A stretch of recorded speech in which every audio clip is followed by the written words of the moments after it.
Guys আজি আমি গৈ আছোঁ ডিমৌলৈ। ডিমৌত বিশেষ আজি এটা প্ৰগ্ৰেম আছে, তাত গৈ আছোঁ।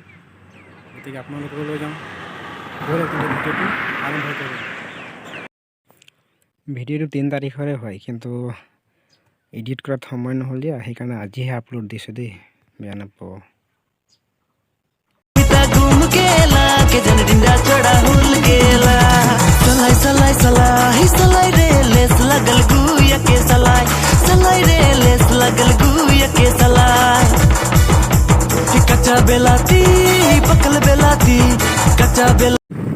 আমি বাগানৰ মাজে মাজে গৈ আছোঁ এতিয়া, ৰাস্তা বিচাৰি বিচাৰি।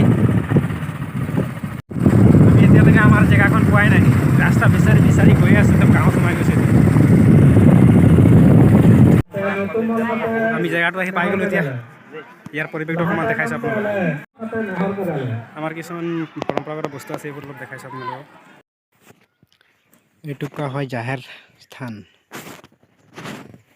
আমাৰ সান্তালীসকলৰ, আৰু এইটো হৈছে আমাৰ মাঝি থান। এনেকুৱা ধৰণৰ আমাৰ পৰম্পৰাগত বস্তুবোৰ হয়। আৰু এইটো আমাৰ শ্বহীদ বেদী, তাৰপিছত স্মৃতি তুৰন্ত হয় এইটো।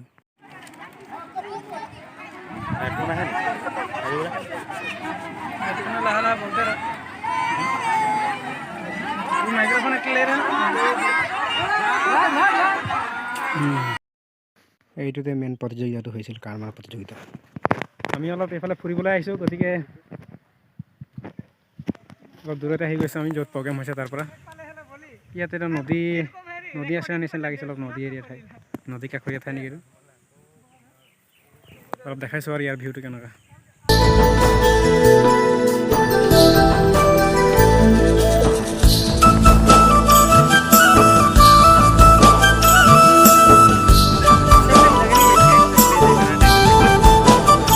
ভেজাদৈ প্ৰতিযোগিতা যি আয়োজন কৰিছে তাত উপস্থিত হৈছোঁ, আৰু বেছি সময় নাই, আমি এতিয়া পাবলৈ হৈছে। আমি এতিয়া যাৰ জাষ্ট কাষতে আছোঁ, অলপ সময়ৰ পাছতে আমি সেই স্থানত উপস্থিত হ'মগৈ। খুব ভাল পাইছোঁ শুনি, আৰু সেইকাৰণেহে আমি সকলোৱে ওলাই আহিছোঁ একেলগে। আপোনালোকেও ভিডিঅ'টো চাব অলপ, আপোনালোকে সেই ভেজাদৈ প্ৰতিযোগিতাৰ কিছুমান অংশ আপোনালোকে চাবলৈ পাব। Thank U.